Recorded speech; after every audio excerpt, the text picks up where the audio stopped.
Good afternoon, everybody. Good afternoon. I wanted to start off by thanking everyone for coming out today to the Fishing Heritage Center's 5-year anniversary celebration.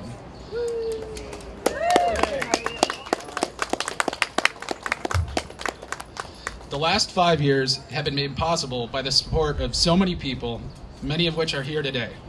On behalf of the Board of Directors of the Fishing Heritage Center, thank you.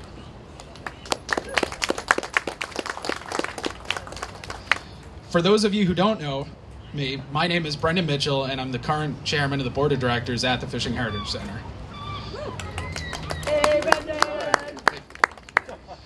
So I'm going to keep this short because we have some great speakers behind me, and we have a scallop shucking demonstration, which is much more interesting than listening to me talk. But I just want to tell a kind of a quick story about the importance of the Fishing Heritage Center to me. So last year, in the height of COVID, the Fishing Heritage Center put together a team to develop a strategic plan. Now, strategic planning in nonprofit organizations is a cornerstone, and it really it sets the direction of an organization. We had never done a strategic plan, so it was an interesting endeavor for us to get together and really focus on the future of the organization. Now, one theme that constantly came up throughout this strategic planning session is, what is the Fishing Heritage Center? Who are we? What do we do? And you'd think that an organization that was around for 4 years, an organization that had received federal grant funding, state grant funding, private grant funding, we've hosted events and had thousands of visitors come through the center and come to our programs and events, would have a simple answer to those questions of who we are and what do we do. And unfortunately, what we found is we don't have an answer to that.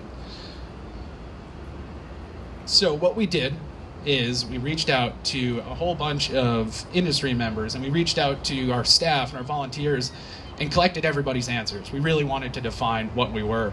Unfortunately, we couldn't come up with one single definition of what we are. To some, we're an educational institution supporting a wide range of academic endeavors, such as basic marine biology to elementary school students, workforce training and development to vocational students, and postgraduate research to university students. To others, we're a cultural celebration of the diversity and traditions in our port. Through music, art, and folklore, we highlight the people from around the world in our fishing community who make our port run. And to me, we're a family, a community where a retired fisherman can reminisce with the next generation of the industry, while that same fisherman receives safety training. A place where the daughter of an immigrant fish cutter can look at a photo of her mother and be proud of her importance within the fishing community. The New Bedford Fishing Heritage Center tells the story of our fishing community, not just to the city, not to the region, not to the state of Massachusetts, but truly to the entire world. So I task everyone here today to find out what the center means specifically to you. I'm confident that through our many programs, events, discussions, archives, concerts, exhibitions, and whatever else Laura can think of, you'll find community and passion. So before wrapping up, there are some people that I would like to thank who have made all of this possible. First off, our staff, so as I mentioned, Laura Leans, Hannah Mooney, and Liz Nash, together with a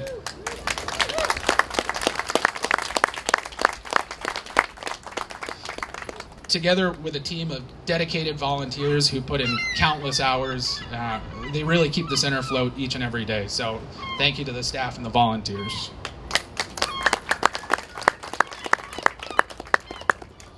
I'd also like to thank my fellow board members. If I call your name, raise your hand just so people know who you are. Some of us are here today. So Nancy Harding. Hey, Nancy. Cynthia Stiglitz. Deb Kelsey. Hello. Cassie Canastra. Judy Farrar. Dave Frank. Madeline Hall Arbor. Carolyn Lottie. Jeff Pagliuca.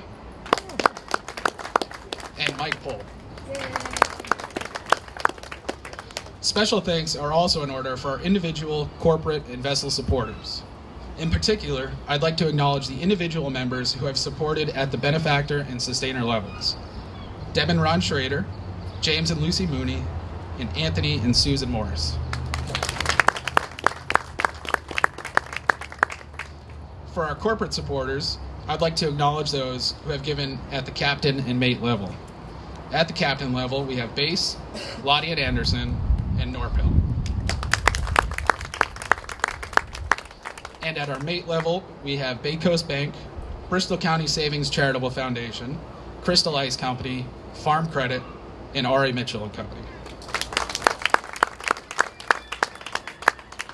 Many fishing vessels in our fleet here in our backyard have also supported the center, and a full list of those members can be found in the wheelhouse inside the center. There's about 25 vessels, so save everybody some time. I won't list them all off, but full list inside the wheelhouse inside the center. So once again, I truly appreciate all of the support over the last 5 years, and we're really looking forward to seeing you in 5 years for the 10-year anniversary celebration. And with that, I'm going to pass the mic to Executive Director Laura Orleans.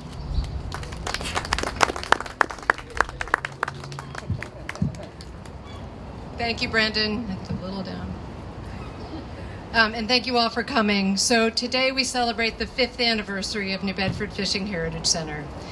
I want to start by just saying it's been a busy 5 years, and just to share a few highlights. Over the past 5 years, we've screened more than 50 documentary films, presented more than 40 performances, offered a free summer camp program to over 200 kids, engaged thousands of local students, conducted over 100 oral history interviews, led over 75 walking tours, and mounted more than 20 exhibits. Our programs have touched over 25,000 people, putting a human face on the fishing industry for visitors from near and far. We could not have accomplished any of this without the support of our community. A huge thank you goes out to our members, donors, grantors, and to our incredible board, staff, and volunteers. Today is also the grand opening of our new permanent exhibit, More Than a Job, Work and Community in New Bedford's Fishing Industry. I just want to take a moment to talk about the exhibit, how it came to be, and what it aims to do. As my coworker Hannah Mooney asked when we began planning the exhibit, what is the big idea? What is the thing that you want visitors to take away? Is it that New Bedford is the nation's most valuable fishing port? Yes, that's important. Is it the diversity of the industry? Yes, that's important. But for me, over many, many years, actually a couple of decades now working with the fishing community, the idea that fishing is more than a job is the thing that's resonated with me. It's not just a way to earn a living, it's a life, it's a lifestyle, it's a culture, it's a community. So we came up with the idea of naming this More Than a Job. All of us want to be known and to know that what we do matters. As a young museum, our collection of objects is still relatively small. However, we have a significant archive of audio recordings, including more than 400 oral history interviews and other recordings made over the last 15 years. Our new exhibit makes good use of this collection with listening stations that allow visitors to hear directly from people in the fishing community. Among them, fishermen, shoreside workers, fishery scientists, labor organizers, new immigrants, and family members who together shape the story that we tell. We hope you take time to listen. We think you will learn a great deal. I would like to take a moment to acknowledge the foundations, businesses, and individuals whose financial contributions made this exhibit possible. Major funding for More Than a Job was provided by a grant from the National Endowment for the Humanities. We also received significant funding from Bristol County Savings Charitable Foundation, Bay Coast Bank, the Schraff Charitable Trust, Mass Humanities, Mass Cultural Council, and the National Park Service. Nancy Warren and Marion and Fred McQuillan also made significant contributions. Lastly, I want to give special thanks to Fairhaven Shipyard. And Blue Fleet Welding, without whose incredible in-kind support, none of this would have been possible. When you go in, if you have not been in already, the boat, the wheelhouse, the bunks, the galley table, that's all Fairhaven Shipyard's finest carpenters, and the dredge comes from Blue Fleet Welding, represented here today by David St. Pierre. Please, thank you. Please join me in giving all of them a round of applause. And now I'm hoping we can get a sound system working for our speaking program. I'd like to introduce Derek Santos, who's sitting right in front of me, who's going to speak on behalf of the New Bedford Economic Development Council. Please welcome Derek Santos. Say is running a small nonprofit is incredibly difficult. The EDC is a small nonprofit, so on behalf of our board of directors, Tony Sapienza, who couldn't be here today, Mayor John Mitchell, who's ex officio, and the other board members we have, we want to say congratulations on the new exhibit, which is amazing. Congratulations on the first 5 years, and certainly looking forward to the next 5 years. When members of my staff knew that I was going to be doing this morning, I said, make sure you congratulate the volunteers and the staff who work tirelessly behind the scenes, as you guys all know anyway, right, to make this stuff happen. That's the way nonprofits are supposed to work, and this one is a shining example of New Bedford of exactly how that does work. And for the EDC, we often tout when we're promoting New Bedford to businesses near and far, whether they're involved in medical device manufacturing, offshore wind, real estate development, whatever it is. In the first paragraph of the first statement is New Bedford is the #1 fishing port in the country. I will often probably say world, to be honest, and let them challenge whether or not how accurate that is. And there are some numbers that we'll always tout out when saying that. That there's 1 million pounds of fish daily that come in and out of New Bedford, either by truck or certainly by vessel or by train, even by plane. There are more than 500 vessels in the fleet, more vessels than were here than during the whaling industry. So if you can imagine that and that frequency. And remember, those vessels were gone for, I'll see you in 10 years, right, Lee Hilt? A little bit different now. More than $320 million in direct sales and $11 billion annually in economic impact, right? I think close to 2% of the state's entire GDP. And those are all, those sound like big numbers. They're really abstract, right?Ose are great economic development numbers. The number that means the most to me personally, though, and the folks on my team, because we're all from New Bedford, is the more than 6,800 direct jobs that are created with the fishing industry. Those are friends, those are family members, those are neighbors, all connected with that industry, with this community. It is a big piece of the pie, not just economically, which is important to the EDC, but certainly as when you think about what makes up the New Bedford family, right, the larger family. That's really important. Those economic and cultural impacts are a big part of what we are as a community. And when you have about 25,000 people coming through these doors, right, it's important to tell that story and tell it well. And that brings me to the exhibit that Laura had the time to take us through maybe about 20 minutes ago, More Than a Job, right? That is an incredibly well-executed exhibit. I spent 7 years of my life before the EDC working for the National Park Service, working with great partners like the New Bedford Whaling Museum, like the Roachstone Zuff House, and so many others. And there are many, many good exhibits in New Bedford, but there are none better than the one that's in there. So if you haven't been through it yet, please make sure you do. That exhibit perfectly articulates that those economic and cultural impacts that are with us right now. Certainly there's great history in exhibits, that's important. Certainly there's a lot in there we can say, I know that guy because he just walked down the street 10 minutes ago. And there's a great glimpse into what's the future right in that exhibit. So that's a great foundation. And in closing, I just want to say again from the board of the EDC, congratulations on the first 5 years. Congratulations on a fantastic exhibit. And we look forward to being great partners for the next 5 and 10 years coming. Thank you, Laura.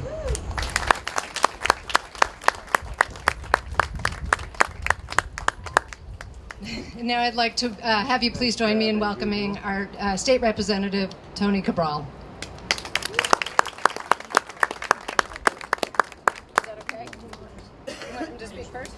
I'm going to let the congressman go first. After all, he is more important than I am. Go ahead. Tony and I usually don't get involved in who's first because we served together. We were colleagues in the House together and worked together, and we continue to work together. It's just one of the great things I have helping me is having colleagues like Tony, people that I've known for decades, and we continue to work together, which is really a great privilege for both of us. So it's great to have him here. It's great to have all of you here. I want to thank the Fishing Partnership, obviously integral here, and look back at the work they do for a second, because it's all connected. They're in the primarily, among so many other things, the health business, helping our fishermen, the fishing community, their families, doing important work, life-saving work, frankly. And they're here today with a vaccine table, trying to give vaccines out, make sure that's distributed, because indeed that's saving lives. It's more important now than it ever has been, frankly. The research that we're getting nationally and internationally with the Delta variant that's there, it's literally turning other countries back to masks, indoors being mandatory, shutting things down again. And these are countries that had the vaccine. So let's all work together to get other people vaccinated. It's the best thing we can do to help us. And they're here this morning doing it again. And they were here, the old EPA Center, that they were here right in the waterfront community, making sure the vaccines were there. We were there just a few months ago when you're setting that up, doing life-saving work there. I've been at events where you're working to deal with the opioid issue, another life-saving health event. And I've been at and participated in events you've had on trying to help people, particularly people associated with the fishing community, on the dangers of cancer and skin cancer and the screenings that are there. I could go on, but they are truly in the life-saving business. And their work with the New Bedford Fishing Heritage Center they're in the saving business too. They're in the history-saving and culture-saving business. And you can see that right here with today's display. And the progress they've made over the last 5 years continues. Why is that important? It's important today in terms of preserving history and culture, because look at the lessons we have to deal with and the challenges we have today on food sustainability and food security for people, and how important the fishing community is in that regard. Look at what they're doing in terms of trying to make people more aware of the sustainability of the fishing industry and how that has to go forward. How they're one of the greatest advocates in giving the message out for the need to deal with the climate change issues that we have here.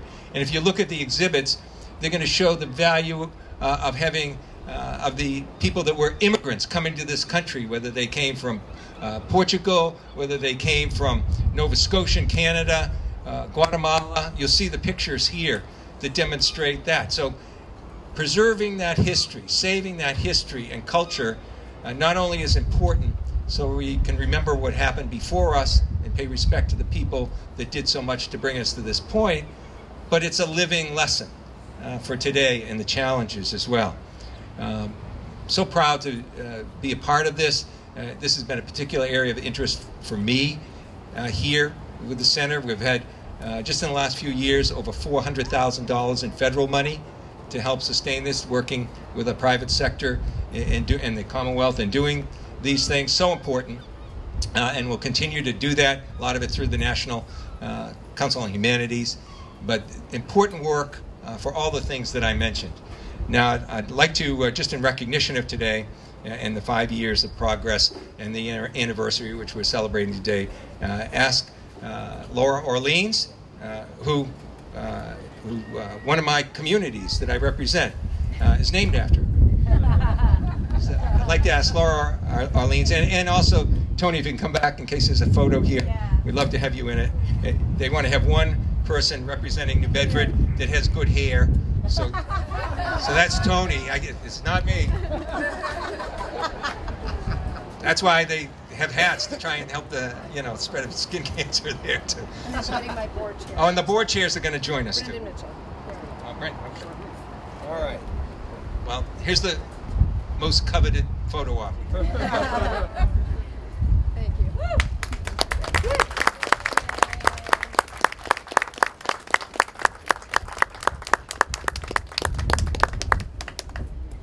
Thank you very much. Tony? Well, good afternoon. It is really a pleasure working with Congressman Keating now at the federal level, but before also at the state level. He's been a great partner. And he really has been someone who had really understands New Bedford, really cares about the issues of this community, especially the fishing community. It's a very special community for all of us here in New Bedford, and I know it's a special community for Congressman Keating. He's done a lot of work since he has represented New Bedford, and we appreciate everything he does in D.C. for the fishing community and for New Bedford as a whole. So, Congressman, thank you very much. Thank you. Well, Brendan was saying, what does the center mean to us? And what does it mean to him, right? I thought that was great to catch your attention. I think he probably spent some time in the classroom. I'm not sure about that. Now, is he a teacher or a former teacher? Well, to me, what the center is, really, it's a place that tells the story of the fishing community, right? Through exhibits, through the archives, through programming, and brings everybody in, from the little ones to the older ones, and really tells the story of this community. A community that has really defined New Bedford. The fishing community, along obviously in the past the whaling as well, but today it is the fishing community, it is the fishing industry that really defines New Bedford. If there is one word or a sentence is that defines New Bedford, it's the fishing community. And I think the Fishing Heritage Center has led that message, that story, and to make sure that all of us understand, because a lot of folks, they see a lot of boats on the waterfront, sometimes with they see scallops or haddock or codfish on their plates, but they sometimes don't quite understand what really it takes for that to happen. And I think the Fishing Heritage Center really provides that link in that message. It is a community that all of us have a connection to.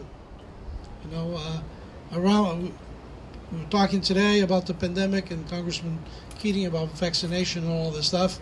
Well, I think most of us in this community and in this region can probably point to someone in our family or a friend or a neighbor that is in one way or another has been connected to the fishing industry. You know, my grandfather was just around the time of the Spanish flu. He was around here in New Bedford and Gloucester fishing. Unfortunately, he had to go back to try to bring the rest of his family, and Congress passed the immigration law of 1924, and that stopped him on his tracks, right? But he was here. So we all have a connection. We all have a connection to folks that labor every day in this industry and in this community. We've done a lot of work. The state and the legislature has done some work. We have done some work around the fishing partnership, making sure that not only the fishermen but their families have access to health care. Very important.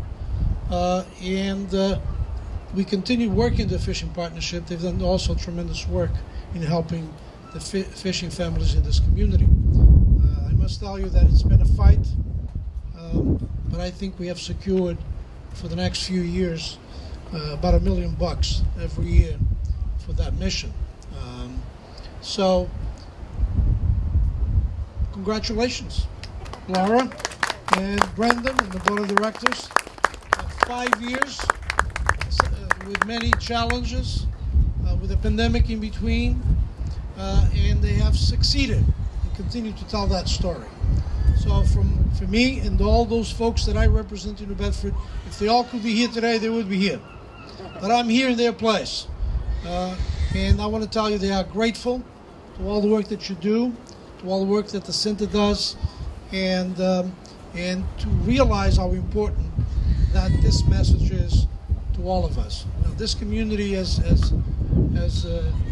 Derek said, you know, it represents billions of dollars to the economy of Massachusetts, represents billions of dollars to the economy of New Bedford, and most jobs that are not on the waterfront, even outside of the waterfront, have a lot of connection to this waterfront and to all this fishing community.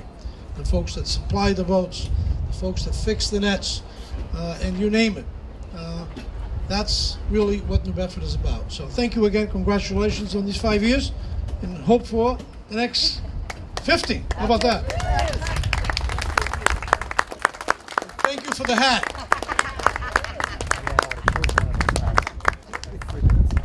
At this time, what I'd like to do is to bring up Brian Boyles, who is the Executive Director of Mass Humanities. Mass Humanities is our state humanities council. And I asked Brian to speak for a number of reasons. I think he's brilliant. I think he can give you sort of a bigger sense, a bigger vision of what we are doing here through the lens of humanities. He also is, Mass Humanities has funded us over many years, from the first year of the Working Waterfront Festival in 2004, pretty much continuously. And we also, as I think I said in my opening remarks, received a large grant from the National Endowment for the Humanities. Mass Humanities matched the first of those grants, the planning grant that we had, and also has provided recent funding to help us create an online portion of the new exhibit. We're incredibly grateful, and I'm very happy to welcome Brian Boyles to the stage. Please give him a round of applause. Thank you, Laura. I don't think I'll ever get a better introduction than that, and it makes me even more eager to come back to from Northampton to New Bedford. Thank you to Rep. Cabral. Thank you to Congressman Keating. Thank you to Brendan and the board. This is an amazing day to be here and to celebrate. It's also just so great to see vaccinations happening here and to be able to be here not on Zoom, but actually face-to-face with you all. It's a little bittersweet to me because I have been telling people I've met on Zoom for the last year and a half that I'm about 6'4", and reality is now coming to strike. But it's great to also stand here, though, with New Bedford, and as people from New Bedford are now able to come back and embrace their history and embrace their heritage and meet with their neighbors again. It's a historic moment. On behalf of Mass Humanities staff and our board and our local board member, Lee Heald, I just want to thank you for giving me the opportunity today to talk a little bit about the humanities, why this particular building, I think, is at the forefront of the humanities, not just in Massachusetts, but in the country, and why we think that the humanities should be part of the recovery coming out of the disasters we faced over the last year and a half. Since the start of the pandemic, Mass Humanities has invested more than $240,000 in grants to nonprofit organizations in this region. And that's big thanks to Congressman Keating, first of all, for the CARES Act grants that were able to keep people's staffs and rent and overhead intact. It's also really a credit to Rep. Cabral and his long-standing support for Mass Cultural Council, which has then allowed us to support the digital world and keep the doors open to a lot of institutions while they weren't actually able to welcome people physically. So that's been funding for the Fishing Heritage Center, that's been for the Whaling Museum, it's been for the New Bedford Preservation Historical Society, and for our newest grantees at DATMA and the South Coast LGBTQ+ network. This is a vibrant place. That public funding has kept that alive, and they deserve to hear our applause again, I think, for the work they've done to support it for cultural funding. Next week, and this is again thanks to Congressman Keating and to our Massachusetts delegation, we will announce opportunities for more than $1 million in funding for COVID relief that comes out of the American Rescue Plan. We'll also next week begin classes that we've been holding in partnership with PACE and UMass Dartmouth for our Clemente course. This course gives residents of low-income households the opportunity to resume their education, to study the humanities, to build education opportunities, and here in New Bedford this summer to begin to study the history of this region and to contribute their own stories to this history. And I think that's a big part of what's done here at the Fishing Heritage Center, and it's why I'm so thankful to be here today. So that's why I'm here. That's sort of the numbers and the work that we have supported. But the question I always get is, what are the humanities? What do they have to do with the fishing heritage and fishing industry? And what do they have to do with the recovery of this state and this country over the next few years? If you've been inside, or when you're about to go inside, look around. Look at the equipment that's on the walls. Look at the stories and the videos and the ropes. Behind every one of those is a person. It's the people that have held those instruments and have made things happen, and as the More Than a Job title of the exhibition infers, it's a community that's been built up over centuries now because of that. We believe that the humanities really live in those communities. that the humanities are the stories that we take from seeing that exhibition. They're the lessons we take from the past. They're the way we imagine the future. They're the morals we pass on to our kids. The last time I was in New Bedford was right before the pandemic. It was January of 2020, and we were visiting at the public schools offices here, and it was just after the earthquake in Puerto Rico. There were families coming in who had nothing on their backs, being enrolled in classes. There were people that worked for New Bedford Public Schools able to speak Spanish with them and French Creole with them, able to speak Quechuan languages with people that were coming in with their kids. Languages and translation, that's the humanities. That ability to use language as a tool to help your neighbor, that is what we believe in, and that's where we see this work heading. The Fishing Heritage Center is important, as Derek said, because there's an $11 billion impact that is happening here because of the fishing industry. The humanities ask, and I think both Rep. Cabral and the Congressman mentioned this, they asked, what is behind that? Who are the people? What are their dreams? What have they learned from their mothers and fathers? That's work that we see inside, and that's why Laura Orleans is an exemplary humanist and a powerful force for this community, and I think for the humanities around the country. Woo! Amen, amen. You might think of the humanities as dusty books or libraries or scholarship or archives, and all those things count. But it's the ability not just to hook up microphones, as she has done many, many times in her life, but it's the ability to gain trust over people who are very diverse, who have all kinds of things on their plate, who are working hard on boats every day and in warehouses, and not just to gain their trust to be interviewed, but to gain their trust that they feel that you'll protect the access to those stories, that you'll make sure they're respected, that they're seen in a larger context of the Massachusetts story. That's the humanities that we talk about. Inside today, you can see a boat captain fighting regulations that are holding him back. You can see a warehouse worker who's complaining about her aching back. You can hear questions. When's the last time you saw ice over the Great South Bay? You can hear dreams. If I learn English, perhaps I can work in a warmer building next year. The humanities are the value we place on each other's lives. They're the ways we express to one another that we matter. We talked about a minute ago the disasters this country has faced over the last year and a half, and they are not just pandemic related. They are that assault on the Capitol, and the humanities are the way to combat that. I started my career in post-Katrina New Orleans. I can tell you that this work matters. I can tell you that though we may not see burned out buildings around us or flooded out homes, we do know the difficulties at dinner tables right now to talk about what it means to be an American. We do know what it means to have struggles and disasters when it comes to those conversations, or what we looked at that day on January 6th. The humanities are important in bringing us back together to have a conversation, and a conversation we'll need if we're going to recover and we're going to build back better and more equitably. Every resident should see themselves in their local museum and in their library and in their cultural center. That's why this is a leader. That's why when we say someone was walking down the street, walked inside and saw themselves on the wall, that's kind of a revolutionary step in the world of museums. And I think that's why it's historic that we're reopening today, because this rebuilding that we're going to have, it's places like this that we need to come back to. Yes, we need to come back to our jobs. Yes, we need to come back to our schools. But if people can see their place here, then they can see their place in a classroom. They can see their place at City Hall. They can see their place at a table to discuss what's going to happen in their community. That's why the Fishing Heritage Center is so important. I mentioned our support for the New Bedford Historical Society, and I'm not sure if Lee Blake is still mayor of New Bedford, but I know that she is one of its greatest champions. In 1838, Frederick Douglass came here. He went to 21 7th Street to the home of Nathan and Mary Johnson, and he found freedom. He gave himself a name.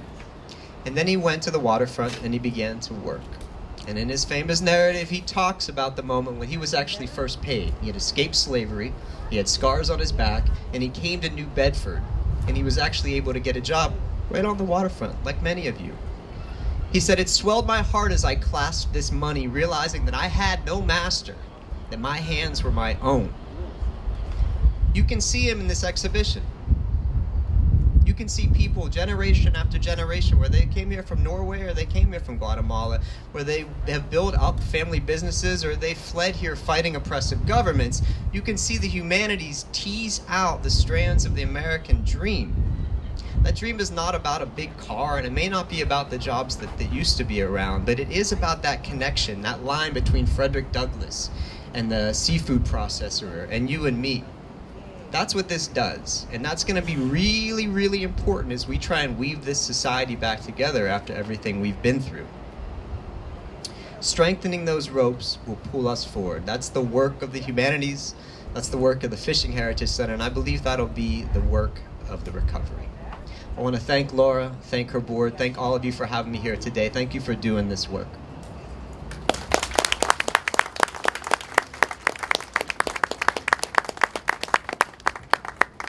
Thank you all. So stuff in store. So we hope that you'll stick around. If you haven't seen the exhibit, please take time to do that. If you can't stay today, come back. We're open Thursday through Sunday, 10 until 4. Today and tomorrow are the last days that we will be free of charge on a regular basis. We will continue to be free on AHA nights once a month. Free for members. We do have a membership table over there in the corner. Memberships help us to stay afloat, so that's a good way of supporting. And I welcome you to ask questions and engage with us in many, many ways.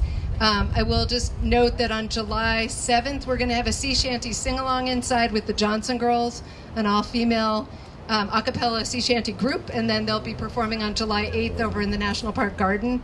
That is part of our Women's Work series, and next time you come back in the fall, maybe it won't be the next time, hopefully you'll come sooner, but starting in September, our gallery space will be dedicated to women's work, looking at the roles of women in the fishing community.